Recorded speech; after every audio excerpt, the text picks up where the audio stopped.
아멘. 하나님의 자녀로서 마땅히 행하여야 할 길은 항상 기뻐하고 쉬지 말고 기도하라. 범사에 감사하라. 이는 그리스도 예수 안에서 너희를 향하신 하나님의 뜻이라고 말씀하신 하나님, 주님의 자녀된 우리의 삶이 주님의 뜻을 이루며 살아가는 모습이 되기를 간절히 원합니다. 아멘. 이 시간 말씀을 전하신 목사님께 성령께서 능력의 장중에 붙들어주시며 엘리야에게 주셨던 명령을 배나 더하여 주셔서 말씀을 듣는 모든 성도들이 성령 충만하게 하시고 마땅히 행하여야 할 하나님의 자녀된 삶을 살아가게 하옵소서. 아멘. 이제 하나님의 은혜로 저희들을 구속해 주셨고 하나님의 자녀로 삼아주신 예수 그리스도의 이름으로 간절히 기도드리옵나이다. 아멘.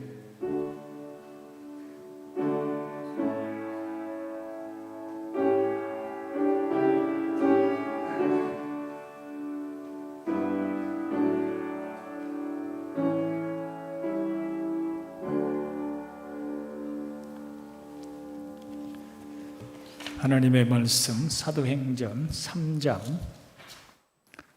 1절부터 10절 말씀까지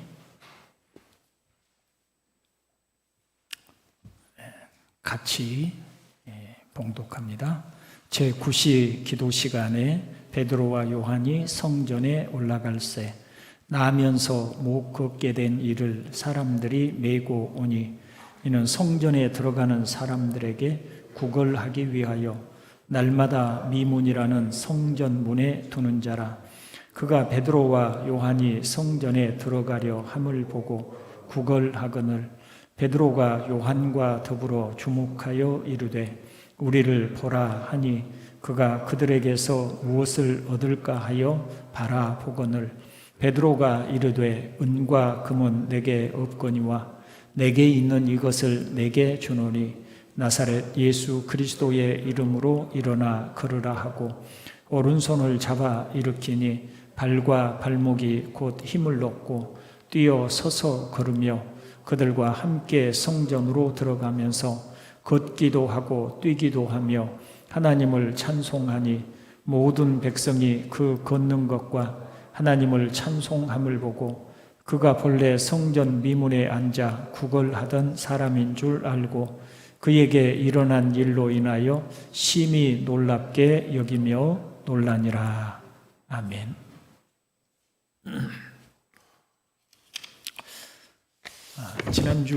지난번에 동일한 본문을 가지고 말씀을 드렸습니다. 오늘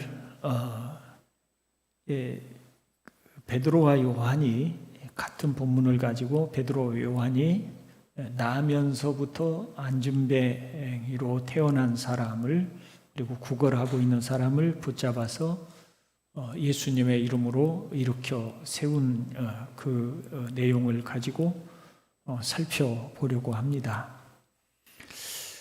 안진뱅이가 베드로와 요한이 성전 들어가려고 할 때 뭘 했다고 합니까?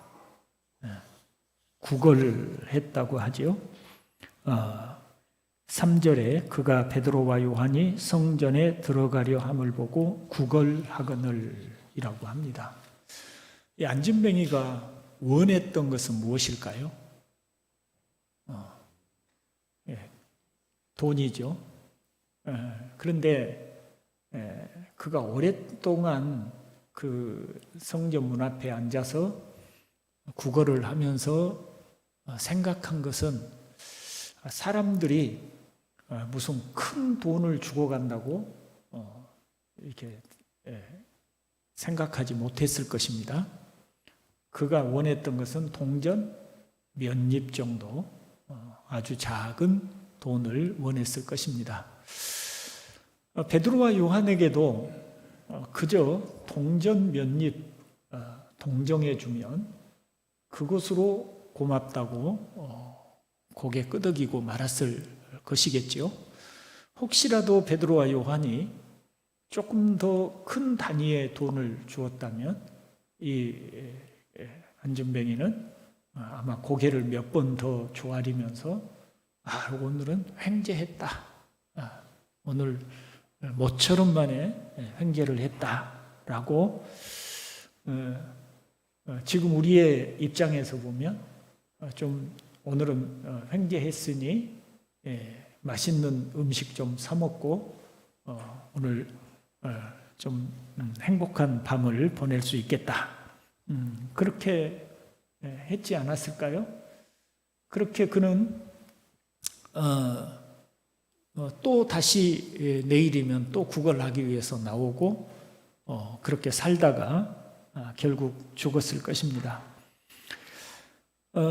굳이 이렇게 거지로서 구걸하는 것이 아니라도 우리가 사람들에게 베푸는 선이나 호의와 같은 것들은 사실 작은 도움은 줄지 모르나 실제로는 죽음에 이르는 결말을 바꾸지는 못합니다. 다음 주에 이제 저희가 추수감사절을 맞이하여서 성경의 말씀처럼 우리 교회도 어려운 이웃들에게 아주 작은 선물이라도 좀 나눠주면 어떨까. 그래서 뭐 국내에도 좋지만 선교지에 특히 저희가 후원하고 있는 다바오 지역에 최근에 또 큰 지진이 일어나서 집들이 많이 파괴되고 사람들이 죽기도 하고 다치기도 했다는 것을 들었는데 이제 그곳에 우리의 작은 선이라도 함께 나누자라고 오늘 항존 직원들이 의논을 했습니다. 저희들이 베푸는 선이나 호의는 매우 소중한 것들이죠. 어떤 사람들에게는 정말 세 끼 밥을 먹을 수 없는 매우 어려운 형편에 처한 사람들에게 우리의 작은 선의가 갔을 때 그들이 굶주린 배에 밥을 사 먹을 수도 있을 것이고 여러 날을 더 좋은 음식을 먹으면서 지낼 수도 있을 것입니다. 그러나 그것 자체가 그 사람의 결정적인 운명을 바꾸지는 못한다는 것은 분명한 사실입니다. 일본의 신학자 우찌무라 간조 선생이 그의 저서 일일일생이라고 하는 책에서 이런 말을 했는데 매우 의미심장합니다. 땅은 인류의 거처라고 하지만 그렇지가 않다. 땅은 인류의 묘지이다. 그의 거처는 다른 곳에 있다. 손으로 지은 것이 아니요 하늘에 있는 영원한 집이 그에게 있다. 땅의 꽃은 그의 묘지를 장식하기에 좋고 산은 그의 유해를 맡기기에 적합하다. 그러나 땅 그 자체는 그의 거처로 삼기에 부족하다. 땅을 두고 분쟁하는 자가 누구인가? 정치는 묘지를 정리하는 것이 아닌가? 전쟁은 묘지를 서로 쟁탈하려는 것이 아닌가? 영원한 거처를 가진 우리는 기꺼이 땅을 다른 사람에게 양도해야 한다라고 했습니다. 매우 일리가 있지요. 우리 사람이 지금까지 아담 이후로 수많은 사람들이 태어났고 그리고 죽었습니다.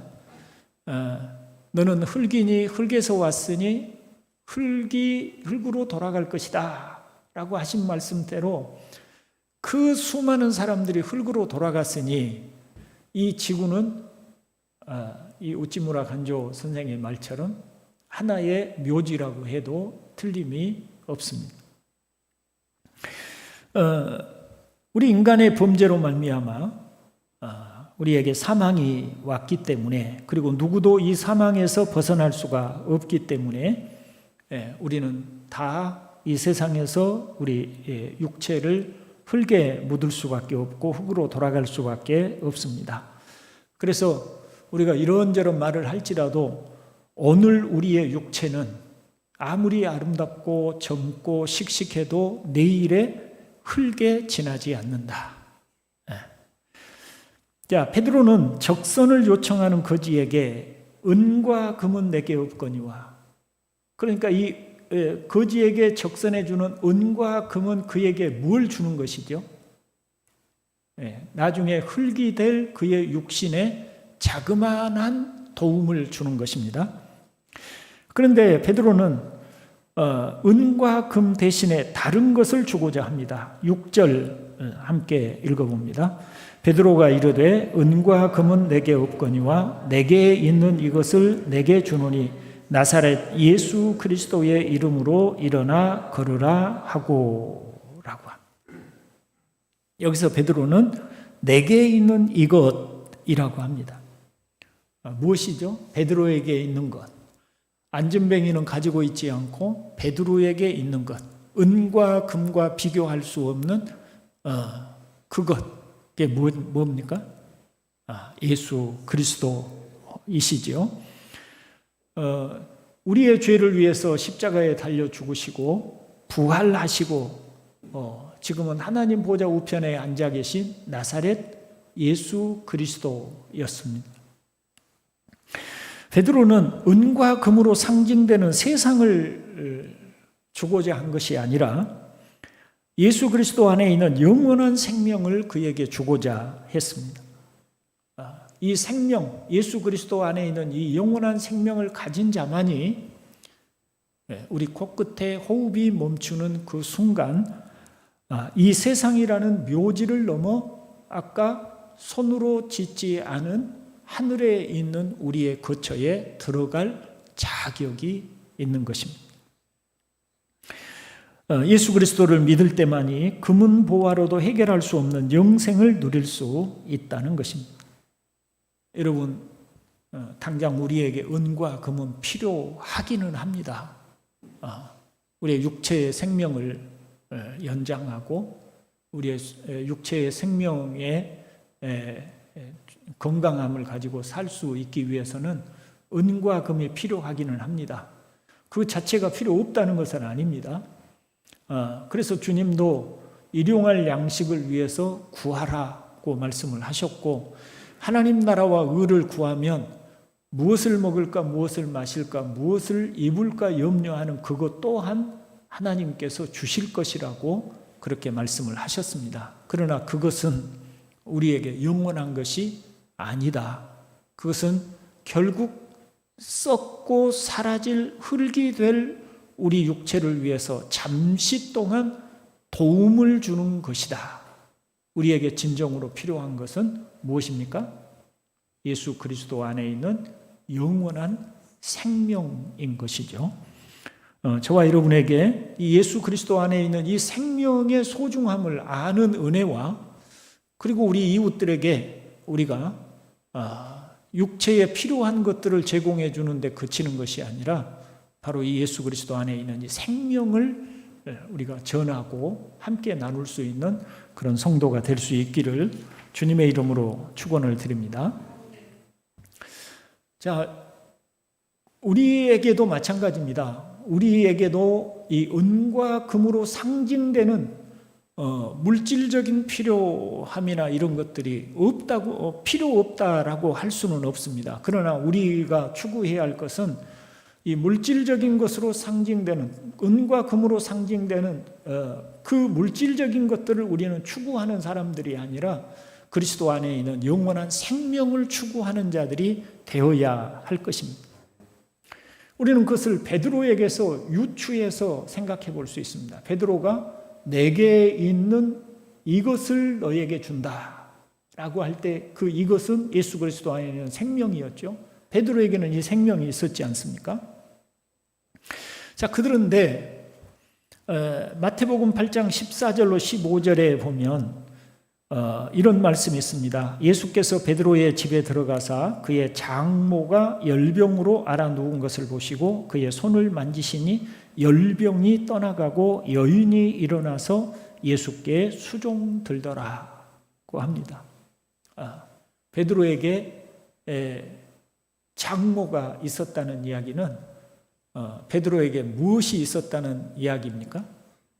가정이 있었다. 아내가 있었다. 이게 나중에 보면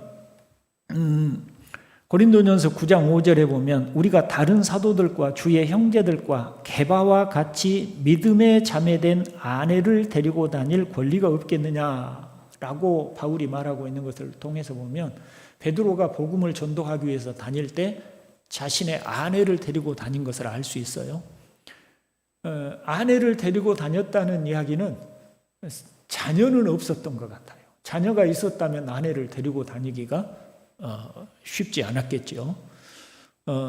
그러나 하여튼 자녀는 없었을지라도 그의 아내가 있었습니다. 그런데 우리가 이런 생각을 해볼 수 있어요. 만일 베드로가 은과 금을 구하지 않고 예수 안에 있는 영원한 생명을 구하고 그것을 전하기 위해서 다니는 삶을 살 때 그의 아내가 은과 금을 구하는 사람이었다면 베드로가 그런 삶을 살 수 있었을까 하는 것입니다. 여러분 생각은 어떻습니까? 베드로의 아내가 은과 금을 구하는 사람이라면 베드로에게 늘 뭐라고 했겠어요? 돈 벌어오라고. 왜 당신은 이것밖에 못 벌어오냐고.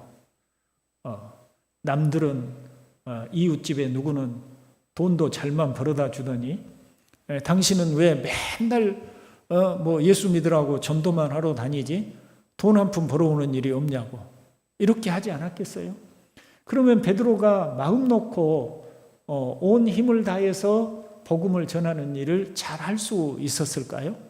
할 수 있을 수도 있었겠지만 아마도 많은 장애가 있지 않았을까라고 짐작해 볼 수 있습니다. 그런데 베드로가 예수 그리스도를 따른 이후에 3년 동안 오직 예수 그리스도의 제자가 되어 주님과 함께 동거동락을 했습니다. 그리고 예수님이 십자가에 달려 죽으시고 부활하신 이후에도 베드로는 자신의 고향 갈릴리로 돌아가지 않고 계속해서 예루살렘에 머물면서 복음을 전하는 일을 했고 또 예루살렘만 머문 것이 아니라 각지를 다니면서 복음을 전하는 일을 했습니다. 그때 바울의 말을 빌리면 베드로는 혼자 다녔던 것이 아니고 자신의 아내와 함께 복음을 전하기 위해서 다녔던 것이지요. 이렇게 보면 베드로뿐만 아니라 베드로의 아내 또한 은과 금을 구하는 삶을 살았던 여자가 아니고 그 또한 베드로처럼 예수 그리스도 하늘에 거처를 둔 영생을 사모하고 또 영생을 전하고 영생을 위한 삶을 그의 아내 또한 살았다고 말을 할 수가 있겠지요. 베드로전서 3장 3절로 4절에 보면 베드로가 세상의 아내들에게 이렇게 권면을 합니다. 너희의 단장은 머리를 꾸미고 금을 차고 아름다운 옷을 입는 외모로 하지 말고 오직 마음에 숨은 사람을 온유하고 안정한 심령에 썩지 아니할 것으로 하라. 이는 하나님 앞에 값진 것이니라 합니다. 그런데 여러분 베드로의 아내가 만일 은금과 보석으로 꾸미기를 좋아하고 외모를 가꾸는 일에 관심이 많아서 늘 자신의 외모를 가꾸고 은금으로 대변되는 세상의 영화와 영광을 추구하는 사람이었다면 그런 아내를 데리고 다녔다면 베드로가 이런 권면을 하기가 쉽지 않았겠죠. 너희는 머리를 꾸미고 금을 차고 아름다운 옷을 입는 외모로 하지 말고 오직 마음에 숨은 사람을 온유하고 안정한 심령에 썩지 아니할 것으로 하라. 권면을 베드로가 할 수 있었던 데에는 그의 아내가 자신의 곁에 늘 자신이 바라보는 자신의 아내가 그렇게 은금을 추구하지 않고 하늘의 영생을 바라보면서 살았기에 밖으로 드러난 외모를 꾸미는 데 마음을 쏟는 것이 아니라 그의 내면의 성품을 단장하는 데 마음을 쓰는 것을 베드로 또한 보았을 것입니다. 그러기에 그는 세상의 모든 아내들에게 이런 권면을 할 수 있었을 것이라고 우리가 짐작해 볼 수가 있겠습니다. 하나님께서 남자를 만드시고 그 남자를 돕는 배필로 여자를 만드셨다고 합니다. 남자가 홀로 완성된 존재였다면 굳이 하나님이 돕는 배필이 필요하지 않았겠죠. 남성 혼자로서 완성되지 않았기 때문에 하나님께서는 물론 그 사람 자체가 부족하다라고 하는 의미보다 그가 맡은 사명을 감당해 나가기에는 뭔가 돕는 자가 옆에 있어야 한다는 것을 하나님께서 아셨기에 돕는 배필을 지으셨다라고 할 수 있습니다. 그런데 여기 돕는 배필에는 두 가지 의미를 생각할 수 있습니다. 첫째는 말 그대로 돕는 상대방입니다. 영어로 하면 헬퍼 또는 헬프, 돕는 자입니다. 진리를 따르는 남편 곁에서 남편이 더욱 진리를 따라 살도록 협조해주고 도와주고 같이 보조를 맞추어 주는 사람을 돕는 배필이라고 부를 수 있어요. 그런 의미가 있어요. 더 잘할 수 있도록, 남편이 전념할 수 있도록 복음 전하고 영생을 위해서 살아가는 삶을 하는데 더 마음을 쏟고 힘을 쏟을 수 있도록 옆에서 독려해주고 격려해주고 힘을 실어주고 또 베드로의 아내처럼 같이 다녀주면서 그 삶을 살도록 협조해주는 사람, 이게 돕는 배필의 의미 중에 하나입니다. 근데 오늘 제가 여러분들에게 말씀드리고 싶은 것은 돕는 배필이란 이런 의미만 있는 게 아니다. 또 하나의 의미가 있습니다. 그게 뭐냐면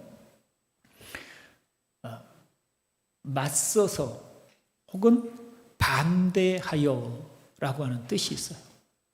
이게 같은 단어에 정반대의 의미가 있다는 게 참 특이하잖아요. 한편에서는 남편이 하는 일에 보조를 맞춰주고 협조해주고 같이 하는 그런 돕는 뜻도 있는가 하면 또 한편에서는 맞서서, 남편에게 맞서서 반대하여 라고 하는, 그게 또 돕다라고 하는 단어 속에 그 뜻이 있더란 말입니다. 저도 사전을 찾아보고 이게 그런 뜻이 있었나? 어떤 제가 그래서 그걸 읽고 그 단어를 정말로 찾아봤어요. 그랬더니 진짜로 그 뜻이 있더라고요. 이런 뜻이 있었나? 자, 왜 이게 돕는 배필이 되는가? 왜 이게 돕는 자가 되는가? 라고 할 때 돕다라고 하는 것은 히브리 사람들의 생각으로는 협조하다라고 하는 측면에서도 도운 것도 있지만 잘못된 길을 가는 사람을 바른 길을 갈 수 있도록 맞서서 반대하여 바른 길을 갈 수 있도록 하는 것도 돕는 것이라는 의식이 히브리 사람들의 사고 속에 있었기 때문에 바로 이 돕는다라고 하는 단어 속에 두 가지의 상반된 내용이 들어 있었던 것이죠. 이제 여기 우리 어진이하고 예원이 빼놓고는 다들 오래전에 결혼도 하셨고 오랜 세월 동안 결혼 생활을 해오시기도 하셨고 또 혼자 이제 또 되기도 하셨지만, 자, 남편 된 입장에서는 아내가 어떤 남편이기를 원합니까? 남편 신경 거스리지 않고 남편 하고자 하는 일에 잘 협조해주고 도와주고 지지해주고 격려해주고 뒷받침해주는 좀 그런 아내였으면 좋겠다. 이렇게 남자들은 다 바라지요. 여자들 입장에서는요, 여자 말 잘 들어주고 여자 소중한 줄 알아주고 따뜻하게 사랑해주고 좀 그런 남편이기를 다 바라지 않아요? 그런데 여러분, 현실 속의 남편과 아내는 어떻습니까? 현실 속의 남편과 아내는 물론 그렇게 협조해주고 함께해주고 격려해주고 지지해주는 아내와 남편도 있지만 대부분의 경우는 오히려 남편과 반대 성향을 가진 아내와 반대 성향을 가진 남편인 경우가 많이 있죠. 그래서 오죽했으면 평생 왼수라고 그렇게 말을 했겠어요. 평생 살아도 나하고는 안 맞다. 어찌 그렇게 수십 년을 같이 살았는데 나하고 그렇게 안 맞을 수가 있냐고. 이렇게 생각하는 게 일반적으로 우리들의 생각이에요. 그래서 하나님께서 돕는 배필로 우리 그리스도인들이 그 에베소서 5장 가지고도 늘 남편과 아내가 싸우잖아요. 남편은 성경에 뭐라고 그랬냐, 아내는 남편에게 교회가 그리스도에게 복종하듯이 복종하라고 하지 않았느냐. 그러면 아내는 또 무슨 소리냐, 먼저 그리스도가 교회를 사랑한 것처럼 남편이 아내를 사랑하라고 하지 않았느냐. 그거 가지고 또 싸우잖아요. 그래서 표현하지는 않아도 마음속으로는 아이고, 내가 저런 사람을 안 만나고 나하고 좀 성향이 맞는 사람을 만났더라면, 이제 그렇게 생각을 합니다. 그런데 하나님이 우리에게 짝지어 주실 때, 배필을 짝지어 주실 때, 자, 성경 예수님은 뭐라고 합니까? 하나님이 뭐한 자를 사람이 나누지 못한다고요? 하나님이 짝지어 주신 자를. 그러니까 내가 아내를 찾고 아내가 나를 찾은 것 같은데, 성경은 뭐라고 하냐면, 내가 아내가 좋아서 그냥 내가 선택하고 골랐다고 생각했는데, 성경은 하나님이 짝지어 줬다라고 말씀을 하고 있죠. 그러면 불평할 수 있어요. 하나님 왜 짝지어 주시려면 나한테 좀 맞는 사람, 나한테 좀 어울릴 만한, 나를 좀 잘 도와줄 만한 사람을 좀 짝지어 주시지, 왜 나하고 정반대되는 사람을 짝지어 주셨습니까? 그때 하나님은 우리에게 아마 이렇게 대답하실 것이요. 너를 돕는 배필로 내가 짝지어 줬다. 근데 너한테는 지지해주고 격려해주는 사람보다 너하고 맞서서 반대하여 너를 잘못된 길로 가지 않도록 끊임없이 너를 바른 길로 이끌어줄 수 있는, 너를 반대하는 사람이 너를 돕는 사람이라고 하나님은 판단하셨기에 그렇게 해주셨다라고 아마 대답을 하실 것 같아요. 자, 우리가 내가 하고 싶은 대로만 하고 산다면 정말 우리가 진리를 따라 살아갈 수 있었을까요?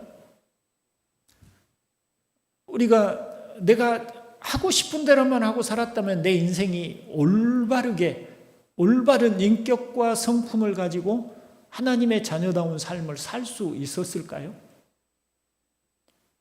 어쩌면 우리는 그러기보다는 오히려 잘못된 길, 안일한 삶, 교만한 삶, 이런 곳으로 흘러갔을 가능성이 훨씬 더 많은 사람들이라고 할 수 있죠. 근데 때때로는 남편이 게을름에 빠지면 아내가 당신 왜 요즘 기도하지 않아? 왜 요즘 생활이 그렇게 나태해졌지? 이렇게 옆에서 깨워줄 때 또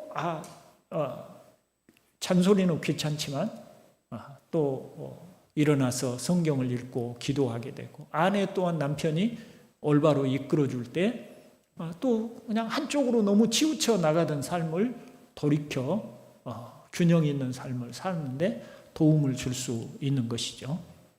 그래서 하나님이 돕는 배필을 주실 때 이렇게도 우리에게 그 돕는 배필로 주신다라고 할 수가 있습니다.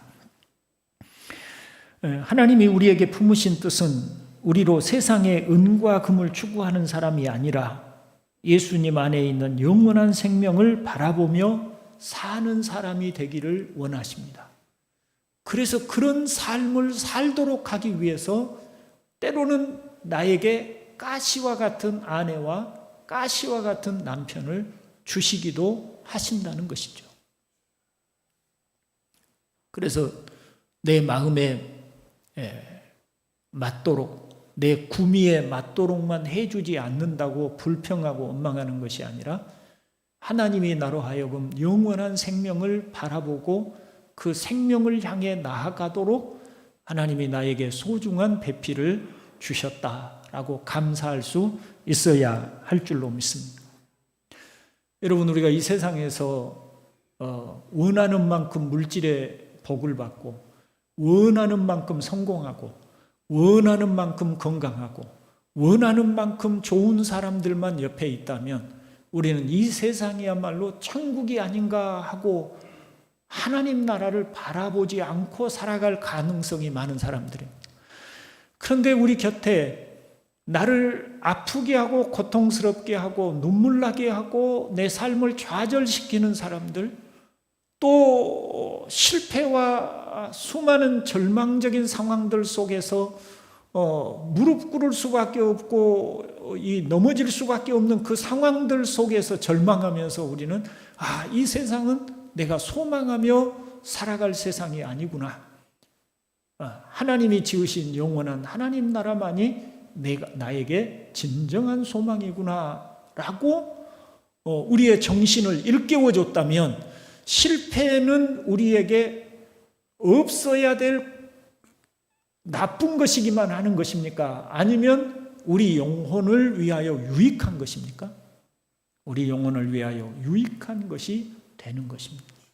왜냐하면 하나님이 우리에게 주시고자 하시는 것은 땅에서 영광을 누리며 살아가는 것이 아니라, 이 땅은 어차피 우리가 한 번은 죽고 흙이 될 존재들이고, 진짜 우리에게 하나님이 주시고자 하시는 것은 영생이기 때문에, 예수 그리스도 안에 있는 진정한 생명이기 때문에, 그를 위해서 때로는 우리에게 실패하게 하고 좌절하게 하고 아프게 하시기도 한다는 것을 기억할 수 있기를 바랍니다. 저와 여러분은 은금을 추구하는 사람이 아니고, 또 은금을 남에게 베풀어 주는 사람이 아니고, 우리는 예수 그리스도 안에 있는 남이 가지지 못하고 남이 추구하지 않는 영원한 생명을 소유하고 또 영원한 생명을 나누기를 기뻐하는 저와 여러분의 삶이 될 수 있기를 주님의 이름으로 축원을 드립니다. 기도합니다.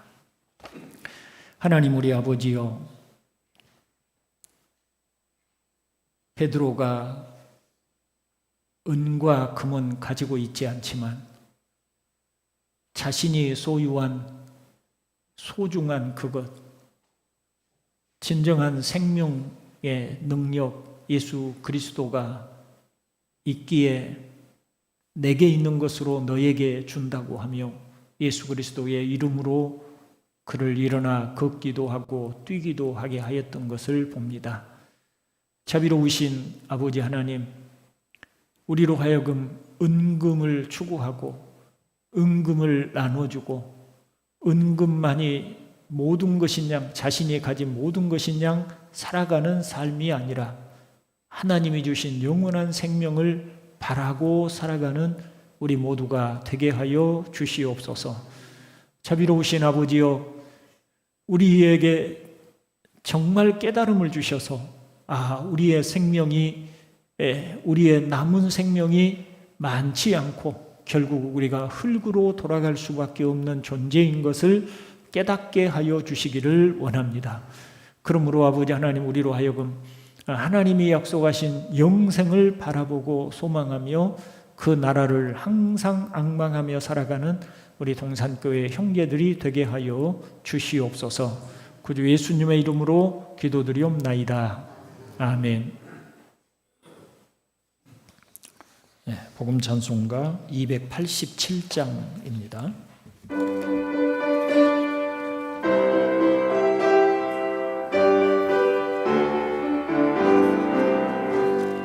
죄악에 썩은 내 육신을 주님이 쓰시려 했네. 죽음의 덫에 걸려있는 몸 주님이 쓰시려 했네.